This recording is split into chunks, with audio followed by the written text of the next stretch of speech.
दोस्तों, यह कहानी बहुत ही प्रेरणादायक है। इस कहानी को ध्यान से सुने। राजा हर्षवर्धन युद्ध में हार गए। हथकड़ियों में जीते हुए पड़ोसी राजा के सम्मुख पेश किए गए।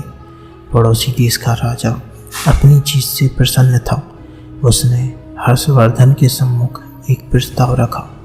यदि तुम एक प्रश्न का जवाब हमें लाकर दे दोगे तो तुम्हारा राज्य लौटा देंगे, अन्यथा उम्र कैद के लिए तैयार रहना।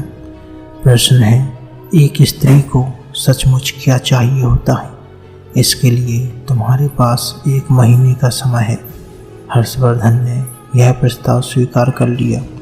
वे जगह जगह जाकर विदुषियों, विद्वानों और तमाम घरेलू स्त्रियों से लेकर नर्तंगानाओं, वैश्याओं, दासियों और रानियों, साध्वी सबसे मिली और जानना चाहा कि एक स्त्री को सचमुच क्या चाहिए होता है। किसी ने सोना, किसी ने चांदी, किसी ने हीरे जवाहरात, किसी ने प्रेम प्यार, किसी ने बेटा, पति, पिता और परिवार, तो किसी ने राजपाट और सन्यासी की बातें की। हर्षवर्धन को संतोष न हुआ। महीना बीतने को आया और हर्षवर्धन को कोई संतोषजनक जवाब नहीं मिला। किसी ने सुझाया कि दूर देश में एक जादूगरनी रहती है, उसके पास हर चीज़ का जवाब है। शायद उसके पास इस प्रश्न का भी जवाब हो। हर्षवर्धन अपने मित्र सिद्धराज के साथ जादूगरनी के पास गए और अपना प्रश्न दोहराया। जादूगरनी ने हर्षवर्धन के मित्र की ओर देखते हुए कहा, मैं आपको सही उत्तर बताऊंगी, परंतु इसके एवज में आपके मित्र को मुझसे शादी करनी होगी। जादूगरनी बुढ़िया तो थी ही, बेहद बदसूरत थी। उसके बदसूरत पोपले मुंह से एक सड़ा दांत झलका। जब उसने अपनी कुटिल मुस्कुराहट हर्षवर्धन की ओर फेंकी, हर्षवर्धन ने अपने मित्र को परेशानी में नहीं डालने की खातिर मना कर दिया।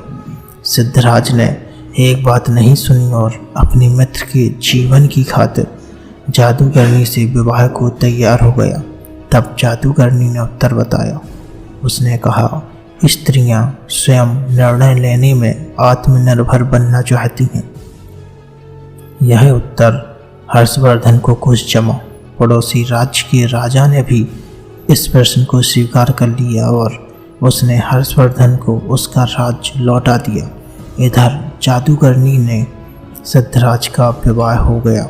जादूगरनी ने मधुरात्रि को अपने पति से कहा, क्योंकि तुम्हारा हृदय पवित्र है और अपने मित्र के लिए तुमने कुर्बानी दी है, अतः मैं 24 घंटों में 12 घंटे तो रूप से रहती हूँ और बाकी के 12 घंटे मैं बुढ़िया रूप में रहती हूँ।